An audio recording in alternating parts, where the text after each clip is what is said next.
What are you looking at? Now, that's not necessarily a question directly at you. Probably what you're looking at is our Zoom celebration. That's the title of the talk today. What are you looking at? And you know, that can be interpreted a bunch of different ways. If that's said by a bully on the playground, what are you looking at? Yeah, or somebody who's trying to be aggressive or belligerent, what are you looking at?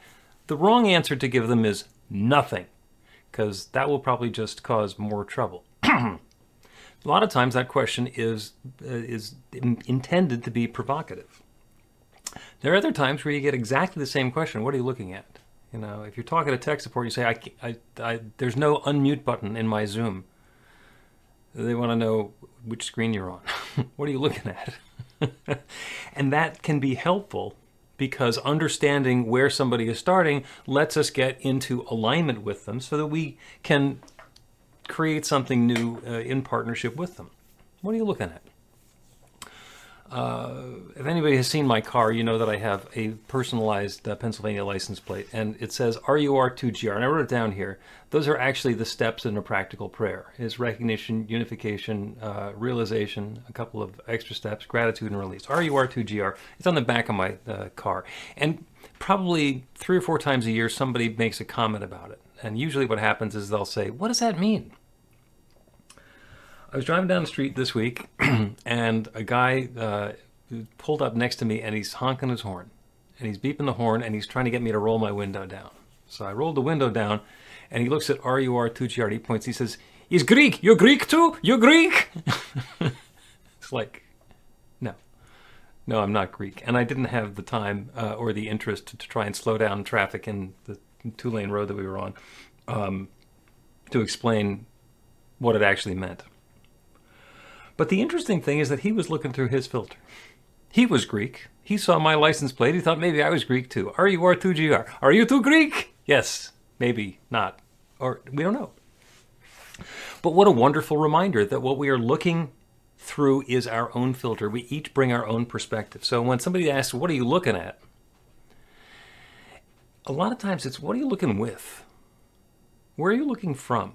What is the perspective that you're bringing to the situation that lets you perceive it the way that it is? Now, today is December 15th, 2024, and this was an auspicious date in history. And depending on how you approach it, the important aspect of this date in history could be different. In 1791, this was the date that the Bill of Rights was finally ratified, and it had been going on for quite some time. So for some people, that's a really big deal. That's what they think of when they think of December 15th. It's also the date in 1773 of an event called the Boston Tea Party, which you also might have heard about. This is the date, December 15th, 1939. It was the premiere in Atlanta of the movie Gone with the Wind. Ah, well, that's different. And the other notable thing, another notable thing, lots of important stuff has happened on December 15th. And Google is wonderful for adding to your rich store of knowledge that you're never going to use again.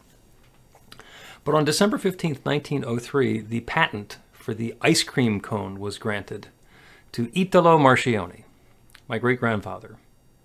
So when we're talking about perspective, what are you looking at? I look at December 15th from the perspective of being in the family of the guy who invented the ice cream cone.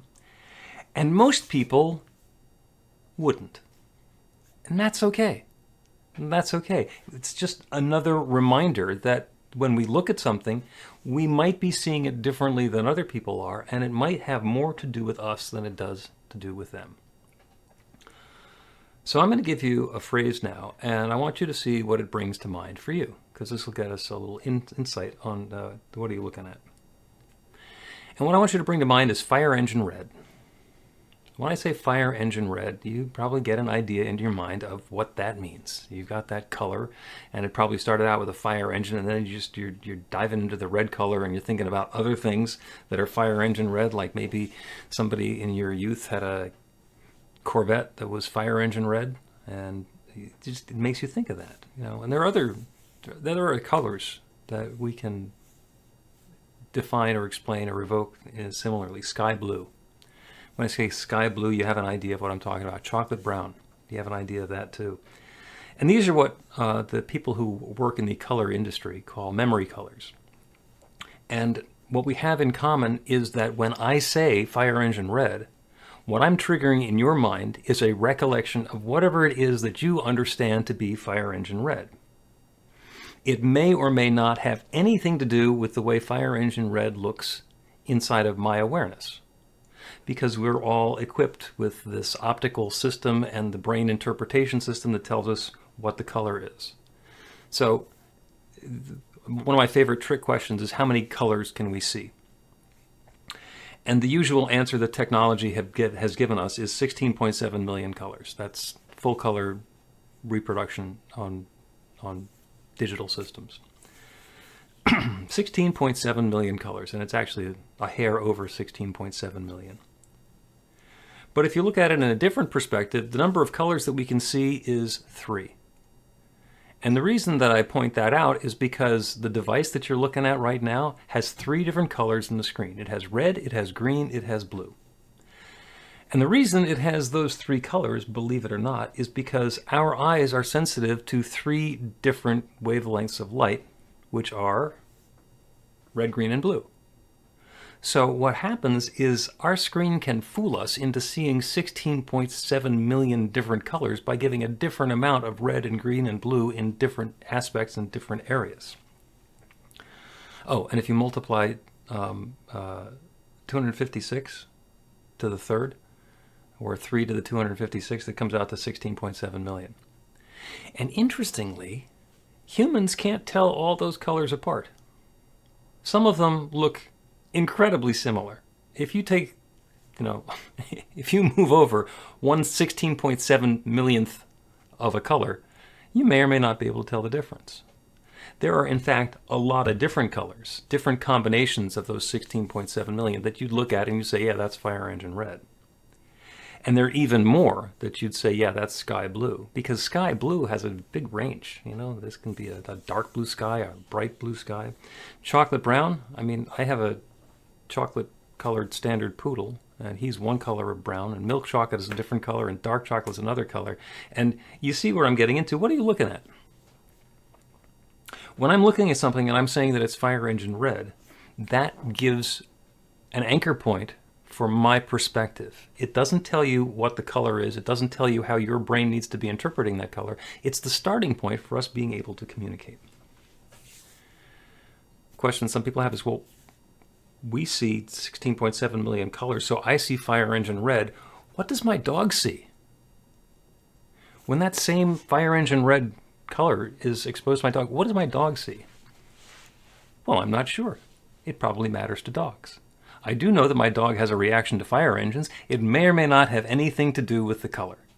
He might just get excited because it's a big truck driving down the street.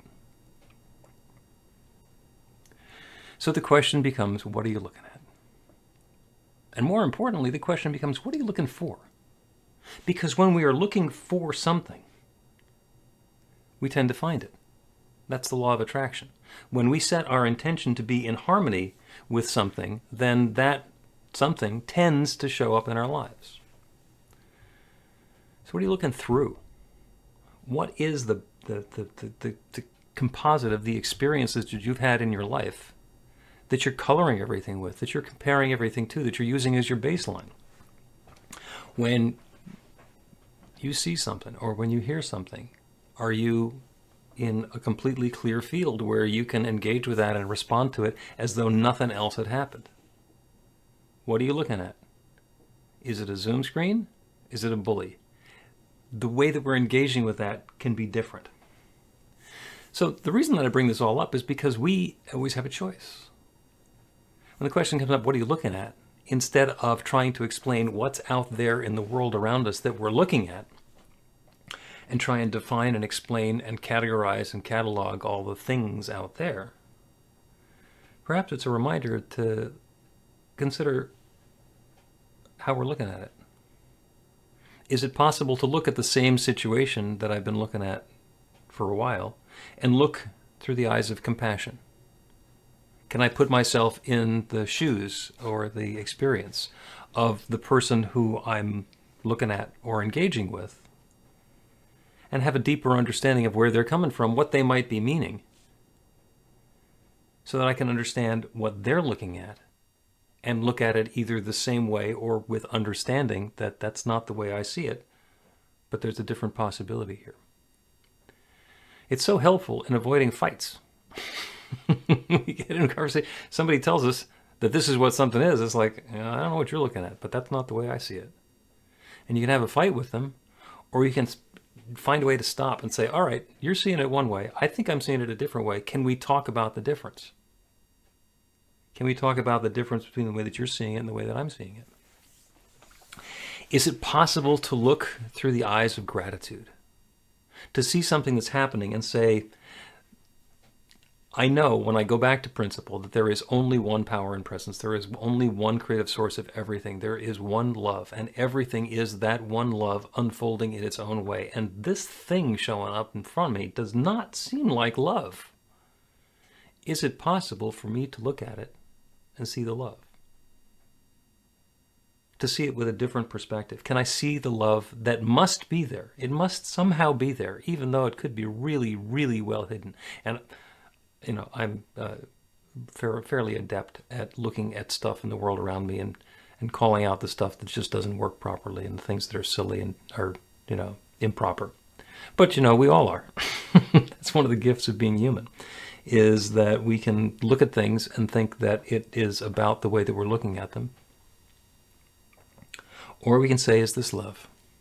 Can I look at this as love? Can I be love and engage in this circumstance, this situation, this experience? Is it possible that somebody's parent or sibling or beloved was born on December 15th? Well, that would make it an even more important date for them. And I don't have to celebrate that particular holiday, that particular anniversary, or that birthday in order to be compassionate and be present with whoever it is that's having that celebration themselves. So what are we bringing to it? Is there a possibility to ask, what are you looking at? And if the answer is not, I'm looking at love, say, is there a different way to look at it? Because I know that as I'm looking through this Zoom screen, somewhere between 3 and 16.7 million colors and various shades and resolutions, that what I'm seeing is love. The bright light of divine love showing up in all sorts of different ways. You are that love. You are that light. I know it, and I can see it. That's what I'm looking at. Look for love. Look for something wonderful, because you deserve it. So it is.